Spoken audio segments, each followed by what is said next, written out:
following is a production of DallasCowboys.com and the Dallas Cowboys Football Club. How about them Cowboys?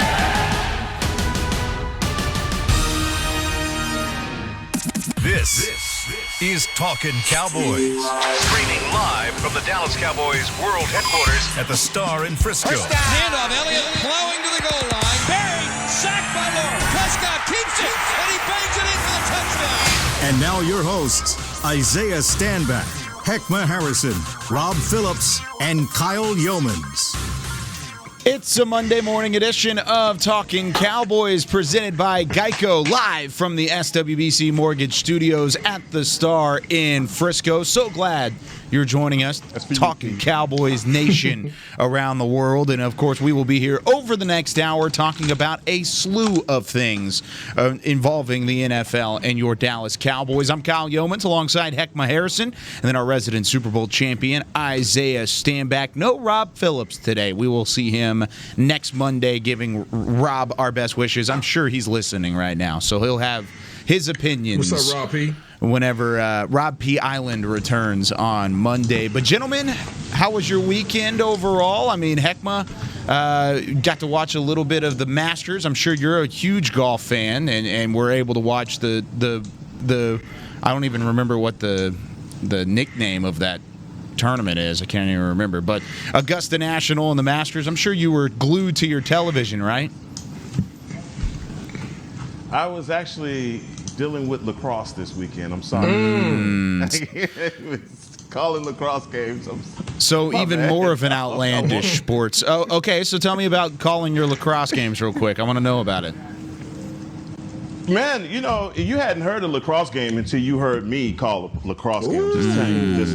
I want to go out just tell you right now. That is a tweet right there. TCU called TCU in Texas this weekend, and also obviously I'm play-by-play for Highland Park here in Texas. So look at you. That's what I did. Isaiah, you can't hide that ESPN experience, can you? Can't do it. Versatile. That boy said, I'm a Swiss Army knife. Yeah, dog, you know. Exactly. Like Isaiah, that. how was your weekend? It was good, man. It was good. You know, worked at the shop, you know, I'm a young entrepreneur over here, and then had the opportunity to watch my little man play 2 soccer games, and he got introduced to hockey. So my business partner might be one of the few black hockey players in the state of Texas, and he took him out there on the ice and showed him how to skate around with some gear on, man. So nice little introduction to the sport. I was pretty excited to see him banging on the glass a little bit. It's pretty awesome. Look at us. We got hockey. We got lacrosse, dog. Come on, man. What can't we do? Goodness gracious. We're changing the game up. You know what I'm saying? And we got golf, hockey, and lacrosse to start you off on Talking Cowboys this morning. Glad you're with us, and please stick around. I promise we won't talk any more about either one of those 3 sports. But I wanted to start a new segment this week, and I'm going to call it Mailbag Monday. And, of course, on DallasCowboys.com, you can go and submit questions for the mailbag, and it's answered by DallasCowboys.com writers. And I think this will be fun because there was one that kind of piqued my interest the other day. And, of course, you can go read this on the website. Great answers always from the group. Nick Eatman, David Hellman, Johnny's up there. Rob is on there a lot of the time. I think I've answered a couple of questions, but the question that kind of piqued my interest this week was a question about Dan Quinn. And, of course, he's been a hot topic of conversation on what we would see from Dan Quinn's defense, maybe simplifying things, going back to that simple 4-3, this base defense that really the Cowboys have run since prior to Mike Nolan's tenure here. But Keith asked the question. He said, where do you see Leighton Vander Esch playing this season? He could always return to the weak, a.k.a. the will side, but Dan Quinn seems to like smaller sideline-to-sideline linebackers for that position. So my question is, what would your answer be to that? And then I kind of want to get into what Nick Eatman said because it was intriguing to me, and it kind of at least threw a light bulb in my head. But, Isaiah, we'll start with you. What do you think we'll see from Leighton Vander Esch and Dan Quinn's system heading into year 1 underneath the former head coach? Yeah, I think it really depends on what happens over these next, 3-4 weeks, to be honest with you, when the draft approaches, whether we take somebody in the draft or whether we get KJ Wright before the draft happens.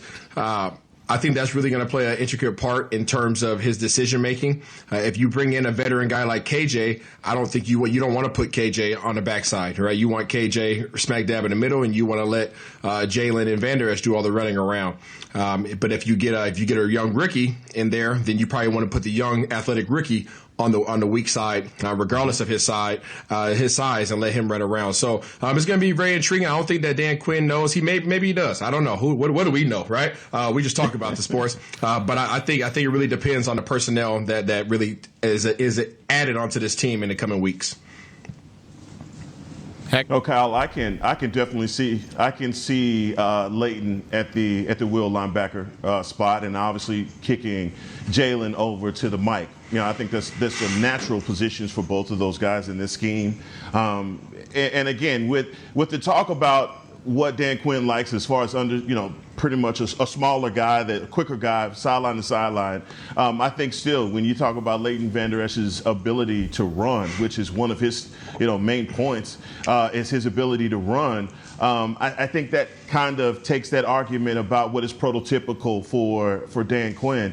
But what in a cover 3 system, all Leighton Vander Esch will be responsible for is the tackle box and the flat. In coverage. So I think that's easy. That would be easier for him. And obviously, if the tight end or receivers go vertical, your linebackers has everything underneath and or running backs out of, out in the flat. So that again, I think even with Leighton and also with Neal, being able to mix and match those guys in, I think that's going to be a simplified approach to what they do. When I think about even this position, I even think, back to guys like, the guys, I can't think of his name. It just goes right out of my head right there. Jenkins, he played for the Eagles. Malcolm Jenkins. Yeah.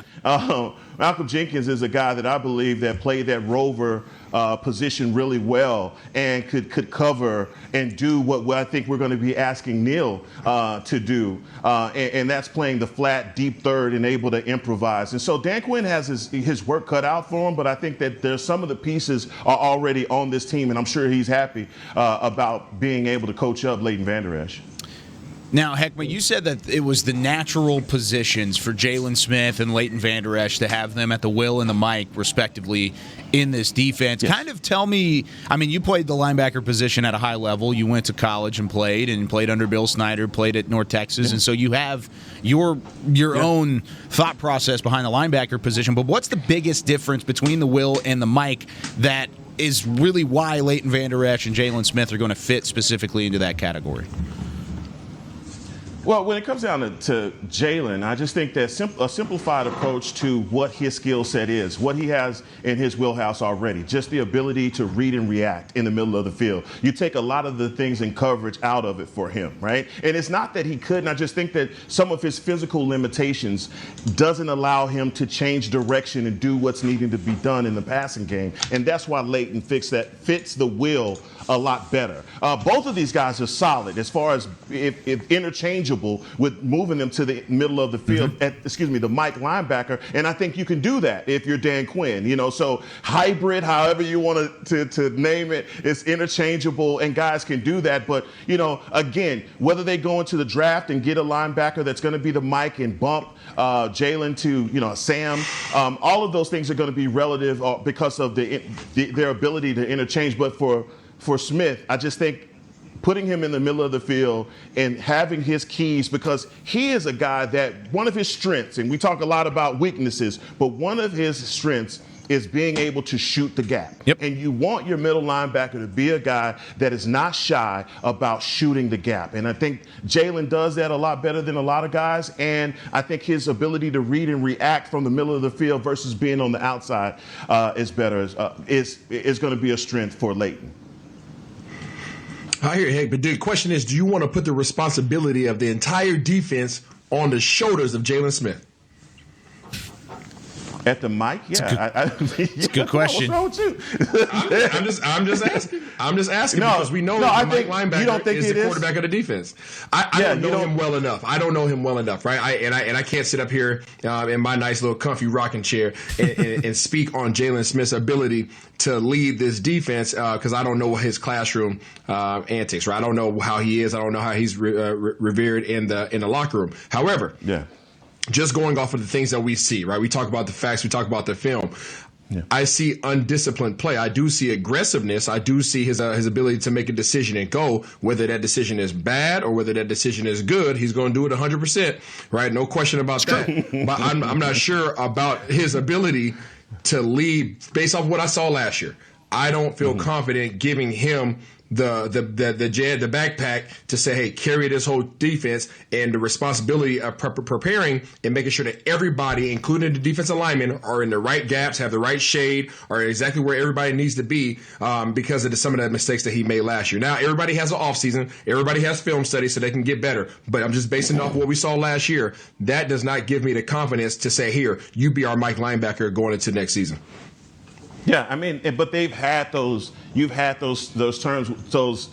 He's had those opportunities where Leighton's got hurt, where Sean Lee was out, where he had to take over the mic, and so some of the strengths I believe even from the 2018 years was him at the mic. So I think that. I wouldn't question whether he could be the quarterback of the defense. It's just the ability to be tackle to tackle and his ability to read and get guys lined up. I don't think that he's shown us anything over the years that he isn't intelligent enough within the scheme to do that. No, and I think Isaiah made a great point of we can only go off of what we're seeing, and we can see the film, we can see the effort. I don't think effort's never necessarily been the question with Jalen Smith, at least on film. It's been the ability. It's been the athleticism. It's been a change of direction. That's what we've always questioned. Decision-making is crucial, especially at that position. I don't know if necessarily moving him to the mic, though, Isaiah, automatically means he's making the calls for this defense. I still think Leighton Vander Esch could do that from the will. How tough is that, though, from a defensive perspective? Because, I mean, usually the mic is the one that makes the calls, but Leighton Vander Esch is the one that's certainly done a lot of that as well. Yeah, I'm sure it could be done. It's not typical, most definitely, as we know. Yeah. However, like I said, based upon what we saw last year and some of the inability to make effective decisions, right? Getting his eyes caught in the backfield, getting caught behind blocks, shooting the wrong gaps. That's not something that you can really afford to have from your Mike linebacker. And for those reasons, that's why I'm standing behind what I'm saying. Yeah, but I think also I think Dan Quinn 4-3 defense is going to be more of a simplified approach for him. And that's why I believe that everybody is going to be more comfortable running the 4-3 as opposed to the 3-4. Let's just say last year was a disaster. It was. Put it out there. Let's just say. Let's just say it was a disaster, and it didn't work for anybody based off of the responsibilities of the front line. I just feel better about Jalen in that aspect of his ability to shoot the gap. He wouldn't have a lot of, especially when we're talking about in pass pass protection, right? What is he going to be doing? Basically covering underneath. He won't have to turn and run with the tight end. And I believe that Leighton, even though his PFF grade was really low last year, in coverage, I just feel as though he would be better suited, especially when we're talking about in cover 3, getting to the flat or getting to that empty zone. You've got to find a way to find 2018 Leighton Vander Esch, because even when he was healthy last year, Leighton Vander Esch didn't necessarily play well. He didn't necessarily fit and play extremely well. He looked like a guy that was out of place a lot of the time, and I think that's where Dan Quinn's toughest task comes in. But that brings me to this next question. And, Isaiah, I know you were just about to say something, but I want to bring this up because going with Mailbag Monday, and Nick had an interesting answer to the initial question from Keith, and I mean, heck, when you said it a second ago, Dan Quinn simplifying things is the expectation. But Nick said, I think we're going to see a defense That's something very unusual, not just for the Cowboys, but even for the NFL. It'll be a unique blend of talent and positions, and I think that's a good thing, especially since offenses have become so dynamic. Defenses can't be predictable and vanilla like always, just like you seem to have a read on Dan Quinn. I would imagine the offensive coordinator in Philly or Washington may even be better at it when it comes to his trends. So this answer, whenever I read it, what does it sound like? It sounds like our expectations from Mike Nolan a year ago, right? Of, hey, hybrid players, multiple defenses, keeping offenses off balance. Right. This scares me a little bit because my thought process when Dan Quinn came in was we were going to simplify things. Isaiah, do you agree with what Nick said, and do you think we're going to see a little bit of a multiple look from Dan Quinn, or am I just freaking out for no reason?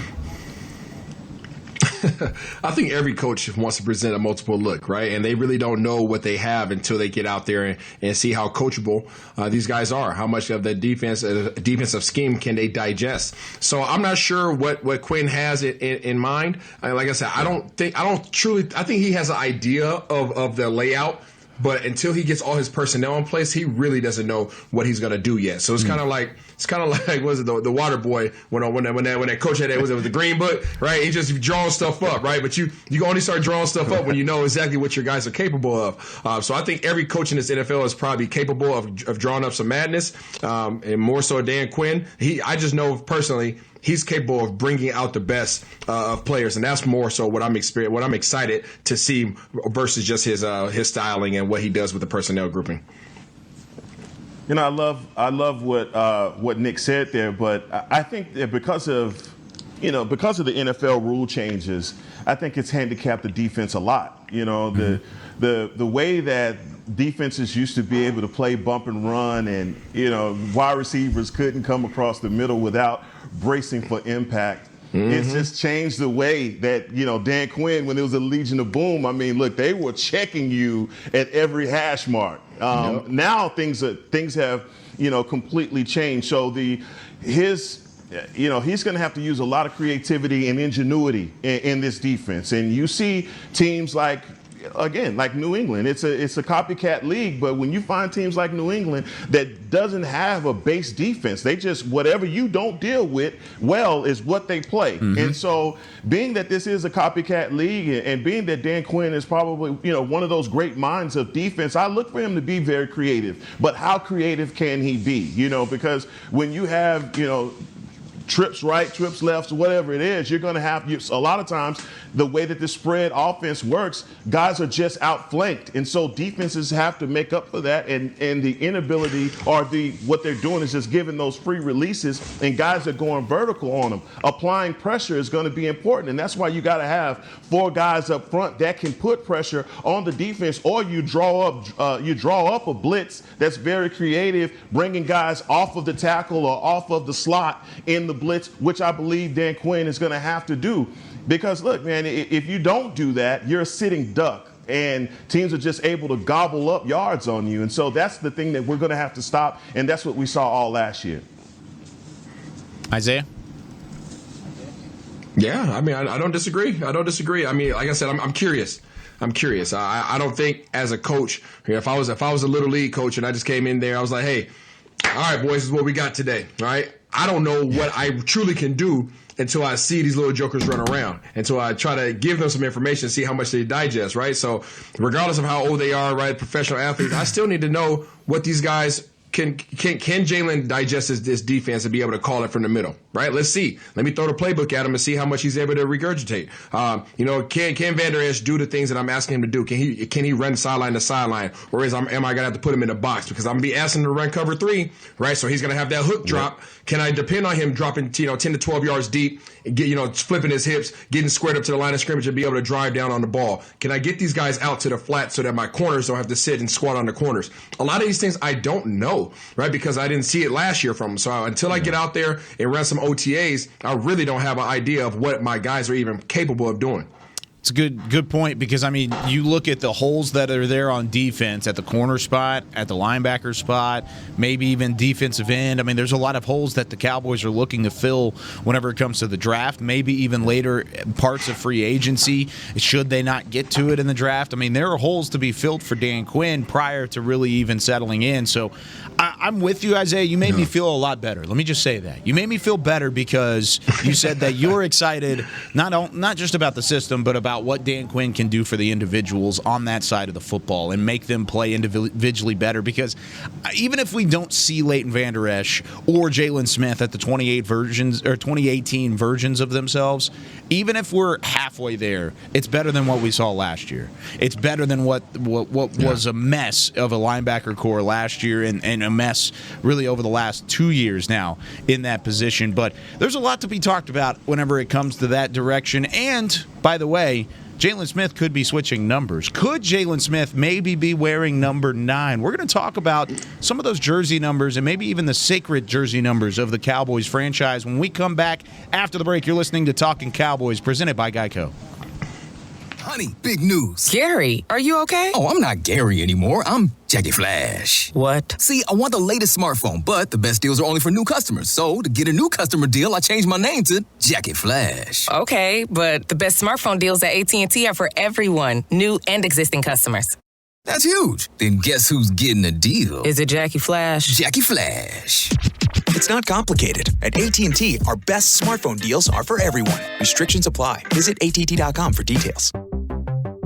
There's nothing as unique as our eyes, which is why Essilor pioneers ways to make lenses as unique as you.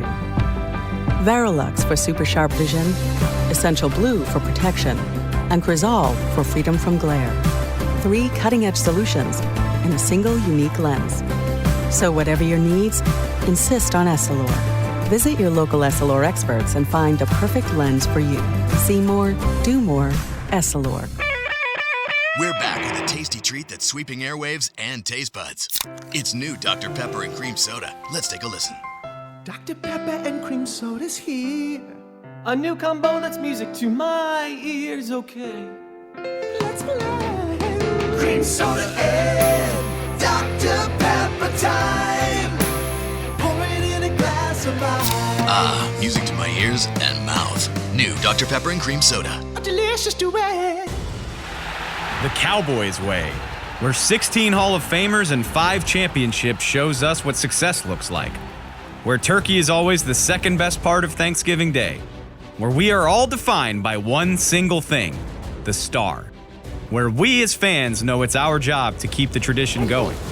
Bank of America is proud to be the official bank of the Dallas Cowboys and to support the quest of living life the Cowboys way.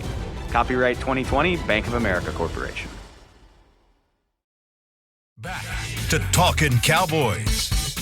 Back here on Talkin Cowboys, presented by Geico. And whether you're listening to us on Talkin Cowboys or music while you work out with Bose Quiet Comfort earbuds, you can experience audio at a whole new level with Bose Quiet Comfort earbuds, the official earbuds of the Dallas Cowboys. And I can't help but notice down in the bottom corner of your screen, we've got Isaiah Stanback with a fresh new pair straight off the presses. Isaiah, what does it sound like in that head of yours? It feels like a symphony in my ears, Kyle. 10 out of 10. Knocked it out of the park. Knocked it out of the park. Heckma, what is your grade? Heckma.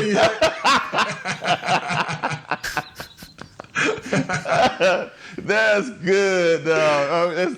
I'm 10 on that. You did it, dog. 10 out of 10. Knocked it out of the park. What's the hand motion, dog? Oh, you gotta answer the fans. We will give Heckma that read back next week. Thank goodness. But we got it out of the way. Thanks to Bose for hooking Isaiah up. It only took him a year and a half, Isaiah, to get you some Bose quiet comfort. They gave me the hottest though. They gave me the latest fire. So I'm not gonna complain about it. These little 700 editions is fire, nice and soft and supple. Yeah, those are the same ones that I've got. I've got them upstairs. I use them all day, every day, and I keep forgetting to bring them in studio, and I just use the ones that are in studio. studio, but they are my favorite. Oh, I love them.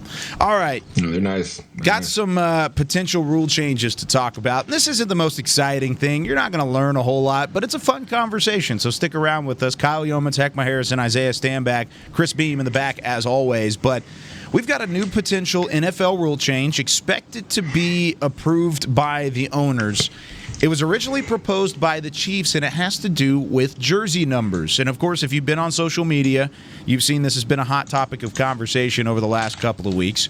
Running backs, tight ends, wide receivers, linebackers, defensive backs all can wear numbers 1 through 49, which puts single-digit numbers back into the conversation for guys who maybe wore single-digit numbers in college, a.k.a. Jalen Smith, who wore number 9, CeeDee Lamb, who wore number 2, Michael Gallup, who wore number 4. I mean, there's a lot of different guys that could potentially change uniform numbers, which makes me intrigued as to what you guys think here. First, Isaiah, I want to get your thought as a former player, and heck, you can say this as well as a former player, but what does a jersey number mean to you? Is it as important as maybe some of the fans make it out to be, or is it just not important at all? Yeah, for some guys it is. For myself, I didn't care. You give me whatever number, you make the number. Or you don't make the number, right? But for some guys are attached to that thing. I mean, it's like a binky for some guys, right? It just soothes them. But I don't think that you would see that many guys change their numbers. And Heckman, you can attest to this, man. There's a lot of guys that have invested a lot of guapoli, a.k.a. cheddar, a.k.a. funds, on these diamond necklaces with their numbers on it. The 54s and the 90s and all that. So I don't think that you're going to see as many changes because that's going to be a financial hit on some of these guys, Kyle. But answer your question, man. Yeah, some guys are attached to it. For me, didn't matter much. Heckma? No, man, when I thought about this whole number debacle, and just relating it to myself, man, I grew up a fat kid. I played offensive guard in Pop Warner in middle school. So I wore 75, for a lot of my career. And for a good reason. And just playing, for good reason, right? And then, when I got to high school, I leaned out and I picked up 55, 44, numbers like that. Get to college, I wore 55. So, it's just you become accustomed to it. And like you said, Isaiah, the guys that go out and get the diamond bezel with the numbers, I don't look for them to do any changing, especially. And then the guys that also, come into the league and they've solidified themselves by their number also, what would be the reason in doing that? So I'm interested because there was a lot on Cowboys Twitter about guys changing their number, and specifically one Jalen Smith changing his number to 9. Specifically, and we will talk about that too here in a second. I don't want to jump ahead too far. But we will talk about that. But first, I want to you talk about social media, and there was a lot of hubbub about it over the jersey numbers, and some of it was trolling, I think, but at the same time, it was something that prompted a question. Well, of course, this is me pointing to the website for the second time, but DallasCowboys.com did a rank them, and the writers all put their ranks together as to which numbers are the most sacred numbers in the Cowboys franchise. And I'm going to read this from 11 to 1. And I'll start off with 11, which is number 9. Tony Romo is the 11th most sacred number in Cowboys history. Number 10 is 33, so Tony Dorsett. You got number 9, which is number 4. How about Dak Prescott jumping into the top 10 and being ahead of Tony Romo? Number 8, 54, which Jalen Smith already wears. Number 7 is 94, DeMarcus Ware, a couple other players. 88 is number 6. 82, 8, 22, 12 is number 2, and then the number 1 number that is sacred amongst Cowboys Nation is 74. So I want to get your thoughts on this. 74 was number 1, which makes sense. But you've got number 1 being 74, but then you've got 82 in the top 5. 88 is not in the top 5, and the number 9 is not even in the top 10. So, Heckma, I want to get your thought process on if you agree or disagree with the numbers. I have some that I wholeheartedly disagree with, but there are a couple of them that I definitely agree. What you talking about the ranking of the numbers? The rankings of the numbers. Yeah. What do you think about it? Yeah. No, I think they got it right. I mean, I don't have any disagreements with that. I think 74 for obvious reasons. No one's ever going to wear that number again. 88 being outside of the top 5. I think I got an issue with that, especially now with Drew and Mike being in the Hall of Fame. So that should be moved around a little bit. But I don't think I have a problem with the way that they rank those numbers. No, I have a problem with Dion being left off the list, though. I got a problem with that. But other than that, I'm good. I mean, I think you guys hit it on the head. I'm looking through the list right now. Dak snuck up in there. That's no disrespect. That's love ahead of Tony Dorsett. Ahead of Tony Romo, Tony Dorsett. Yeah, you got both of them. Yeah. Okay. You just gonna leave it at that? I mean, it really is. It's touchy when I'm gonna let that one go. Yeah, that's touchy right there, man. Especially if the fans ranked it that way, then I'm just going to go with that. No, fans did not rank this. This is not a fan rank 'em. This is like the writers upstairs. Okay. I'm just trying to get you guys to disagree with my boss, which is Nick. I want you guys to disagree with Nick and get in trouble with Nick. That's what I'm trying to do today. And if he doesn't send me a text message, then I haven't done anything right. I disagree with Nick on about everything, so it's all good. I mean, I'm just fair. Do you guys think that Deion Sanders should be in that list? Ooh, 21. Have it with Zeke too. I think he should be in that list. That's a tough one. No, it's a tough one, man. I think, because of the guys that are on that list are guys that you think of as Dallas Cowboys, right? Yeah. I hear you. I hear you. When I think, and the thing is, for prime time, when I think Deion, I think Atlanta. Yeah, even though, he showed up and showed out here in Dallas, I just think when I think prime, I think Atlanta. And not even San Francisco. That's a good point. We won a Super Bowl in San Francisco and for the Cowboys, but I just think Atlanta when I think Deion. And so it's not a slight at him for not being on that list. I just don't think, Dallas Cowboys when I say Deion. And please forgive me, Prime, for that because he was awesome here. He's awesome his whole life. But still, I don't see that as a slight by the writers upstairs. Now, the reason I bring up this conversation, yes, Isaiah. I just want to get your opinion, Kyle. I don't think 82 should have been in the top 5. I think 88 should have been above that. But I guess there were players outside of Dez, Michael, CD that wore 88 that were not that great. So I could see why 82 probably snuck into the top 5 there. I think 21 should have been higher. I don't think number 33 would have been as low as it was because you think about 33. I mean, how many players outside of Dorsett have won 33? I don't have any that pop in my head right now, but I think he was a player that should have maybe a top 7 or top 8 number. That's kind of my thought. And there's no reason 4 should be in the top 10 right now. I don't think so. Not at this point. Maybe down the road, but I don't think 4 should be in the top 10 either. But that's interesting. No disrespect. Just not yet. Just not yet. It's too early. He's been in the league since 2016, and we're talking about putting him above Dorsett and Romo. And I'm not saying Romo's a Hall of Famer either, but I mean Romo did it for longer. Let's just make sure Dak can do that as well. And of course, this will change throughout time. But it is interesting, and the reason why I bring up this conversation is where is the cutoff in terms of what numbers you're able to allocate to specific players? Because Jalen Smith's thinking about going from number 54 to number 9. At least that's the rumor. I don't know if that's actually going to change or if that's even going to be allowed to happen. But if that were to be something he would want to do, he would go from the 8th ranked number to the 11th ranked number. So he's actually going backwards. But I know it would upset a lot of people because of Tony Romo and because of what he meant to the number 9. So, Isaiah, would you, if you were Jalen Smith, 1, would you switch numbers? And 2, would you be upset if you're a Cowboys fan in that regard?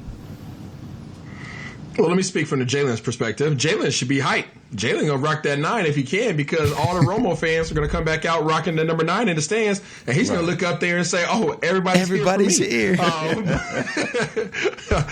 the fans' perspective, no, you shouldn't be mad about it. I mean, shoot. I mean, you buy the jersey, you represent. I mean, you cheer for the guy that's rocking the number at that moment in time. there's only a handful of guys on here that you should feel that their jersey should never ever be touched ever again. Other than that, man, people shouldn't be up in arms. But again, I can't tell people how they feel. But I know Jalen would be very happy about switching to number 9 because half of Dallas would show out to the stadium rocking that Romo, Smith jersey. You messy. Look, we have a saying where I'm from, what's understood doesn't have to be stated, right? Yep. And that's a good point. When it comes down to the Dallas Cowboys and their number system, they haven't officially retired anybody's number, but you just know what numbers are off limits. Yep. 8, 22, 74, 12. Forget about it. And now you can officially add 82 to that list of numbers that, look, you will have to be a certified Billy Bad, to wear 82 or any of those numbers. And I think a lot, it goes back to that argument about how sacred numbers are. And I think Jalen found out about how people feel about Tony Romo in that 9. But, I didn't see it that way, because I feel like especially from an organization as storied as ours, wearing a 9, let me backtrack on this. I was upset about him wearing 54. Okay, Mm-hmm. I don't understand why people don't understand how badass Randy White was. Yeah. So if you can wear 54, to me, that's the legacy that needs to be upheld, the Manster. And it's like people forget, I guess because as time goes on, how, dude was a goon in the league for a very long time, and you're wearing 54, so look, maybe the pressure of wearing 54 is getting to him and he wants to switch to 9. I don't know, but I just think that's that argument I have with my son about LeBron and Jordan and all of that, who was greater because he never saw those guys actually play. So, look, man, if I'm Jalen, I stay with 54 because there is definitely a legacy that needs to be upheld. Or maybe, like you said, maybe he wants to get out of that potential. I think with 9, it would be a moot point just based off of the fact that they don't play the same position, and so I don't know if it's really that. And we got some help from the chat about 33 and Dorsett. Nobody significant has worn 33 outside of Dorsett, but a ton of no-name defensive backs have rotated through that number, but it just doesn't hold the same weight. Now, if a running back came in and wore number 33, then I think it would stick in your head. Different. If a quarterback came in and wore number 9, you would think it would stick in your head. So I think there's a difference with maybe Jalen wearing that number and being on the defensive side of the football. I don't think it holds as much weight as potential. 88 is a wide receiver number, but just imagine if a tight end or like a defensive back or somebody somehow wore number 88, it wouldn't work the same way as a receiver. And so I think maybe positional solutions there is exactly why I think it isn't as big of a deal. Now, let me bring you to this, though, really quickly. Also, one of the reasons why fans are probably upset about this, Robert made a great point in the chat, and he says, I just don't like Zeke maybe switching to number 15 because he dropped $300 on his Nike Vapor Elite jersey.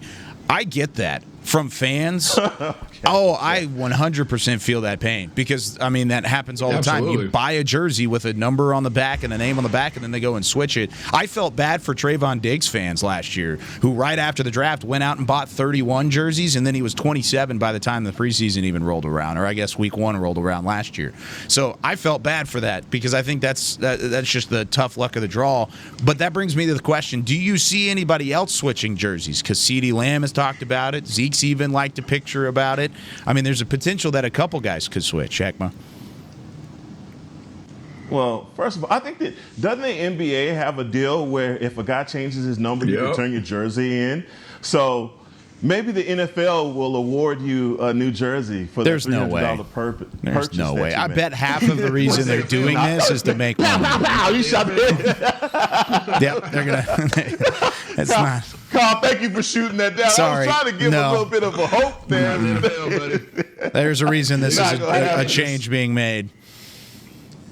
Yeah, look, man, if you're Zeke, I don't see Zeke moving to 15, especially with everything that he's invested in 21. And again, from a fan standpoint, and just the 21 jersey and what it means in the pro shop. That's not going to change. But Michael Gallup switching to 4, I think that's occupied already. I don't think there's a dollar amount that you can pay Dak for the 4. But I don't see anyone else changing, and I think it's very unique the problem that the NFL has ran into with wide receiver numbers being from, I believe it's 80 to 89, and then those few team numbers that they allow guys to have. And so if that's the reason for it, then fine. Skill positions I can see, but I don't want to see a defensive lineman for the Cowboys in number 21 or 15. I don't want to see that. Number one, I don't think that rule in high school and in college. I don't think that rule applies there. I don't think the new rule is going to change any of that. No, so like I said, I think things go from 0 to 100, really fast. So just don't want to see that number change like that. But even a linebacker, I can't even imagine a pro linebacker wearing a single-digit number. But hey, until a guy comes and knocks one out of the park, then maybe things will change then. Mm-hmm. Yeah, that's curious, man. So it reminds me about when I was playing for Mr. Belichick, and I went out there when I first got cut by the Cowboys. I got the call from Belichick, and I went out to New England, and I was playing quarterback. So in the quarterback room, when we suited up, we went to London. I was rocking number 9, right? But as soon as I went into the game as a quarterback / receiver, we got a letter from the league that says, you can't wear a single digit if you're playing receiver. But they're like, well, he's listed as a quarterback. They're like, yeah, but he lined up as receiver, so you have to change your number to a double digit. So I now have number 9 and number 15 sitting in my closet because I had to wear 15 to be a receiver while 15 still being applicable to the quarterback position as well, just in case I had to get in there. So I know guys are probably, I think this is a money grab for the NFL. Let's call a spade a spade. The NFL is trying to get some of that money they lost last year. So they're like, hey, if we allow guys to change their numbers, then everybody has to go out and buy new jerseys, right? And then that's going to make our revenues go up, and then we can catch up. So it is what it is, man. But guys can have, if they open the gates up, even if they crack that window, Cass is kicking the door open. I'll tell you that right now. And everybody's going to be changing their numbers. Yeah, there's going to be a couple people that are going to fly. Chris made a good point in my ear a moment ago, but Trayvon Diggs wore number 7 in college, and he's already switched his number twice. He went from 31 to 27 because he liked the number 7 on his jersey. So, hey, maybe as a defensive back, he goes back to 7, and that's something that maybe Cowboys fans are going to have to look out for. But let us know in the chat, would you be okay with people moving numbers or not so okay letting it happen? And let us know on Twitter at @IamStandback, at Heckma_Harrison, and then I'm at Kyle_Yeomans. When we come back here on Talkin Cowboys, could the Cowboys be interested in trading up to get Kyle Pitts? Yes, you heard that right. Trading up in the NFL draft. Gosh. We've got just about 2.5 weeks remaining until the first round. We'll talk about it next on Talkin Cowboys. Hi, I'm Clint Tillison with United Ag and Turf. When there's work to be done, a real workhorse can make all the difference. Like the Range Boss package. Our 5075E John Deere 75 horsepower tractor features a bell spear and loader and starts at $369 per month. And the price you see is the price you'll pay. No surprises. It works like a horse, so you don't have to. Visit UnitedAgAndTurf.com. Offer ends February 1st, 2021. Restrictions apply. See dealer for details. Now, let's get to work. Honey, big news. Gary, are you okay? Oh, I'm not Gary anymore. I'm Jackie Flash. What? See, I want the latest smartphone, but the best deals are only for new customers. So, to get a new customer deal, I changed my name to Jackie Flash. Okay, but the best smartphone deals at AT&T are for everyone, new and existing customers. That's huge. Then guess who's getting a deal? Is it Jackie Flash? Jackie Flash. It's not complicated. At AT&T, our best smartphone deals are for everyone. Restrictions apply. Visit AT&T.com for details. Want to use what the pros use? How about the official men's skincare brand of the Dallas Cowboys, Jack Black? Right now, you can get the Jack Black Starter, a curated collection of Cowboys locker room favorites for just $10 with free shipping. The starter includes 4 Jack Black skincare favorites, plus a full-sized intense therapy lip balm. Go to getjackblack.com/Cowboys and use the code word TEAMJB. That's getjackblack.com/Cowboys. The Jack Black Starter, $10, free shipping. Since 1865, Stetson hats are American-made with pride right here in Texas. And Stetson is proud to be on the field with America's team. Want to show your Texas and team pride too? You can. By purchasing your own Stetson, you can look just like how the flag guys do on field at every home game. Stetson Hats, the official crown of all self-respecting Cowboys, and your favorite football team. Get yours today at shop.dallascowboys.com or at stetson.com. Back to Talkin' Cowboys. Back here on Talking Cowboys, whether you're watching from home or cheering in the stands with Essilor lenses, you can see every exciting play. Book an appointment at your local Essilor experts and see what Essilor can do for you. See more, do more, Essilor. It's only a couple of weeks until Isaiah and I get our own Essilor lenses in, and we're able to sport them, much like the beautiful Heckma Harrison up in that top right-hand corner. Heckma, what does it look like on your face? Man, it's just clear, man. It does a good job for your eyes. That's good. That's fair. That's good. It does a good job for your eyes. That's the new Essilor saying right there. Does a good job for your eyes. That's gonna be the new slogan. What did they say that your vision was? What was your vision when you got your test? What did they say your eyesight was? Challenged. They didn't give me a number. All right. Just challenged. Was it 15 and 9, Isaiah? Was that what your vision was whenever you got it? Was it 15 and 9? It's X-ray vision. I was 20/12 and a half, Kyle. Okay. All right. Whatever, dude. That's not even like a real thing. Stop. All right. It's not. It's a thing. Okay, lots of talk this week surrounding Jerry Jones and seeing ahead. You see what I did there? Seeing ahead to maybe the NFL draft in about 2.5 weeks, where Kyle Pitts is now being quote-unquote enamored, or I guess Jerry Jones is enamored with Kyle Pitts, the tight end out of Florida. Isaiah, I can already see your reaction here, but is it possible or even likely that Dallas would spend a legitimate draft capital to go up and get a guy like Kyle Pitts that would have to be taken earlier in the top 10? Not going to happen. Not going to happen. We're not in a position to be trading any kind of draft equity. We don't have any more capital to be spending on players that we already can't afford. And we don't need anybody on that side of the ball who doesn't put their hand in the ground every play and kick back and block somebody. So let's not even go down that route. I think we all know the direction we need to go, and it's not on that side of the ball unless it's a man rocking a number 60 something or 70 something number before the number changes.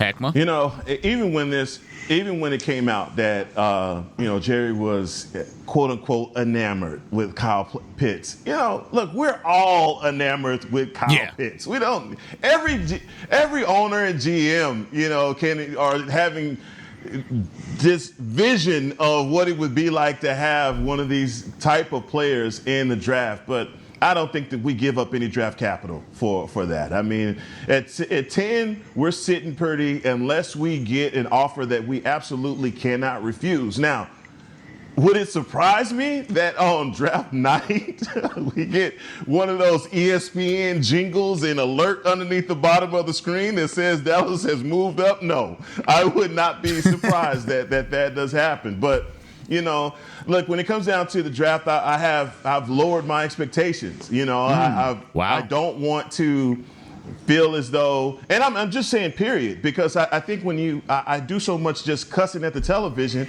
on some of these draft people saying that you got to go up and get this guy and that guy, and I think it's a complete reach, especially when you look at teams like Chicago that drafted Mitchell Trubisky, and you have Pat Mahomes sitting there. So I don't want to call it a crapshoot. I just feel as though that teams make a big mistake at the top 5 of the draft, and maybe, just maybe, what everyone is wishing for may fall to you. But if Kyle Pitts falls to 10, then that means that there are some general managers from 9 on up that'll be fired next year. Ooh, goodness gracious. See, and that's the thing is, like, I did not want to even think about Kyle Pitts. I was with you, Isaiah. If we're going to even go offensive side of the football, it's got to be an offensive tackle or an offensive guard or somebody there, like a Rashawn Slater, like a Penei Sewell. It has to be somebody who's going to be in the trenches.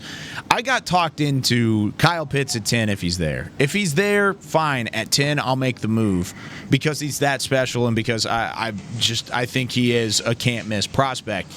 However, as soon as I got talked into allowing it happen at 10, then everybody wants to go and trade up for the guy. And now I'm like, okay, listen, let's throw the brakes on again. I didn't even really want to do him at 10 just based off of the fact that, he's an offensive player and we need defense. I'm right there with you. But with that being said, Isaiah, would you be okay taking Kyle Pitts at 10, not trading up, not giving up draft capital, but if he falls to you, would you be okay taking him? No. How much money did we just pay Jarwin? 3 years, $22 million. How much? Yeah, we just gave that dude a bunch of bread, and he just sat out the first year. Unfortunately, not by his choice, right? To say. He got hurt, he got injured. And I'm about to say, obviously, I hope that he gets back healthy. But that's 1 year down already out of his contract. Mm-hmm. So we need this dude to come back, and we need him to ball out, right? And then we need him to do what we paid him to do, which is take the top off the field, not making a comparison between Jarwin and Pitts. That's not. No, that's what I was just about to say. Please tell me that's not what you're doing. Let's not confuse those two statements, all right? However, we have areas that we need to address, and I know most people are like, take the best player available.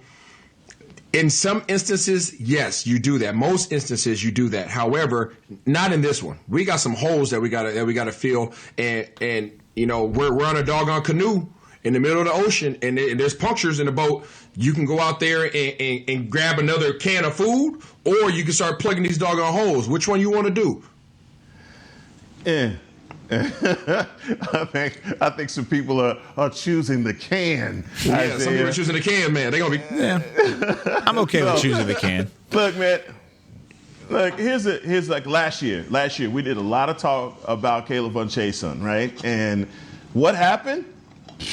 CeeDee Lamb fell right into our lap. Just talked to Kyle about his run to the star and back. So strange things happen on draft night. I'm looking at the top 5 right now, and you talk about the Jets. The Jets are going to go out and get Wilson. I think that's crazy. I think it's crazy. I think the San Francisco talking about getting Mac Jones. It's crazy. Crazy. Like, it doesn't make any sense. But teams are going to, if they stay with that, that's what.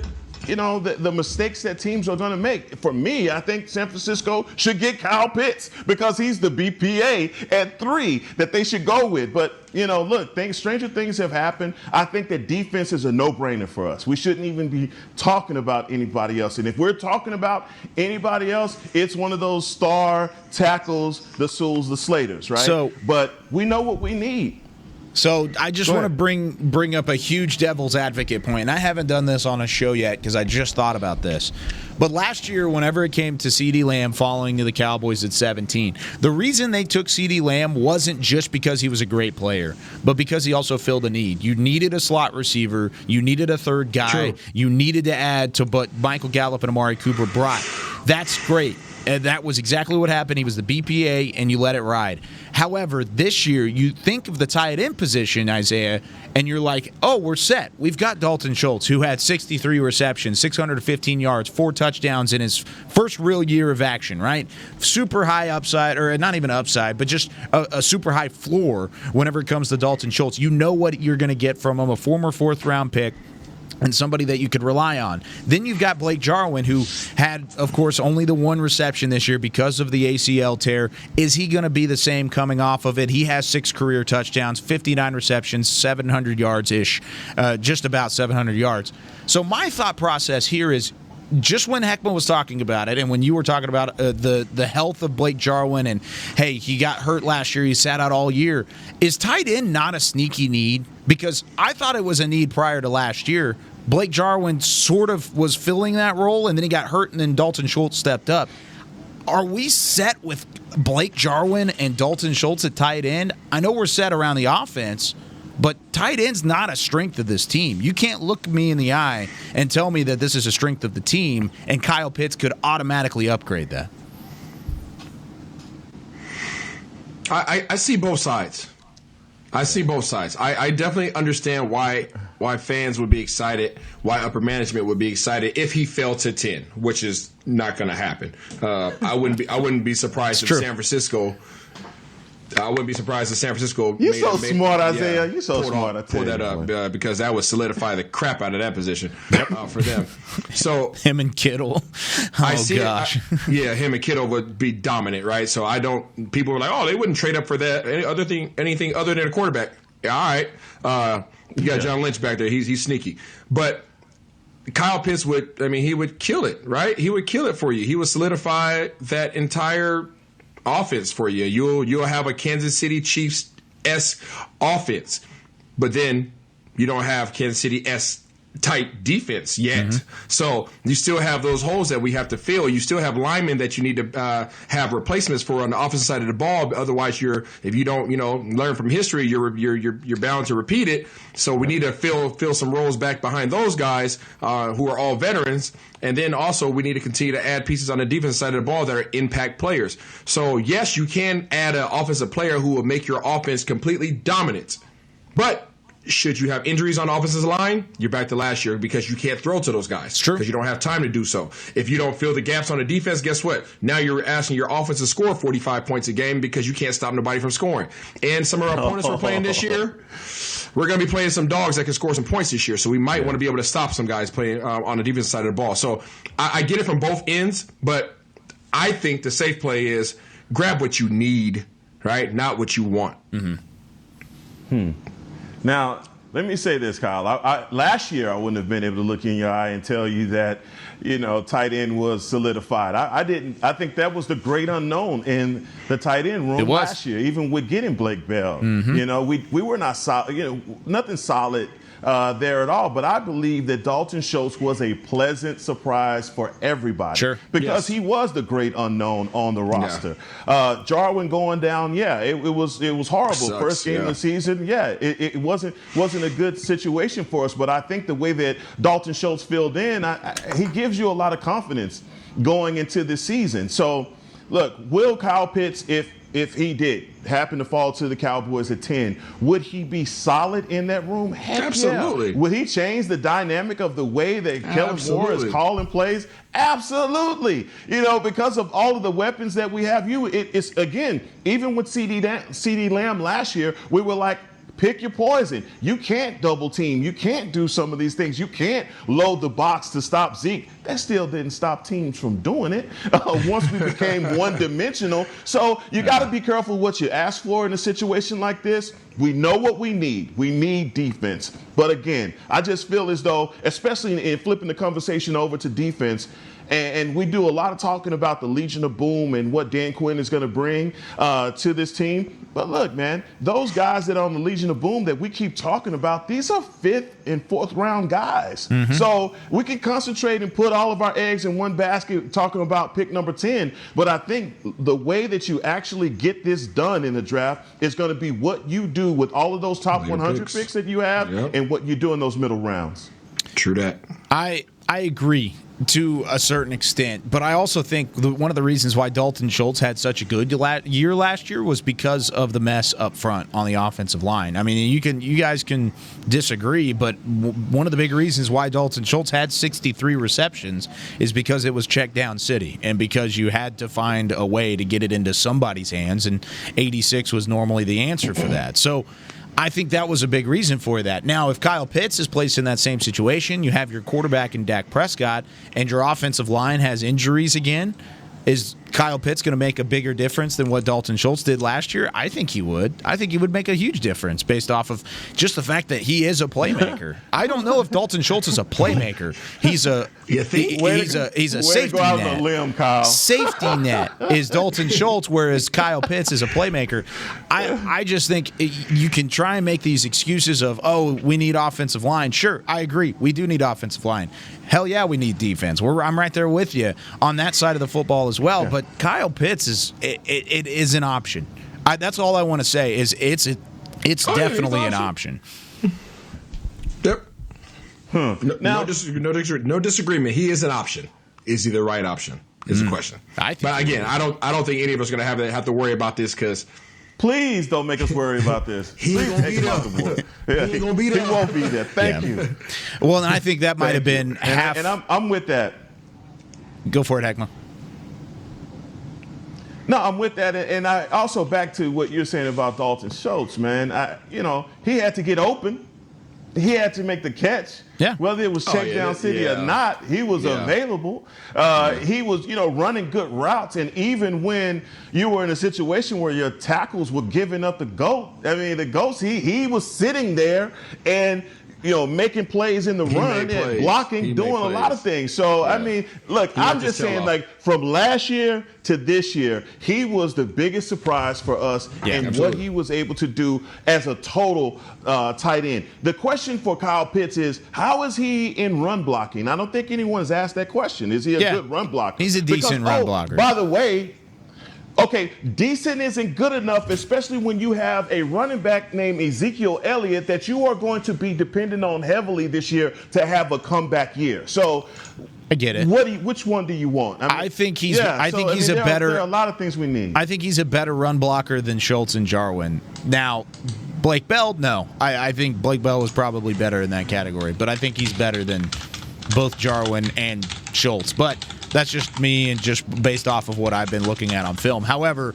I agree. And what I was going to say prior to that, Heckma, was half of the reason why Jerry Jones did release that he is enamored with Kyle Pitts is probably to try and slide a defensive player down the board, right? I mean, he's trying to work the board 1 through 9 and say, keep these offensive guys up here. Keep these offensive guys in front of me so that way I get my choice of a defensive player at 10. And then we're going to say he's the top player on our board. I mean, that's exactly what's going to end up happening. You're going to have Patrick Surtain, Micah Parsons, J.C. Horn. You're going to have these guys at 10, and then you'll make the pick, and they'll be like, "Oh, he was the best defensive player on our board."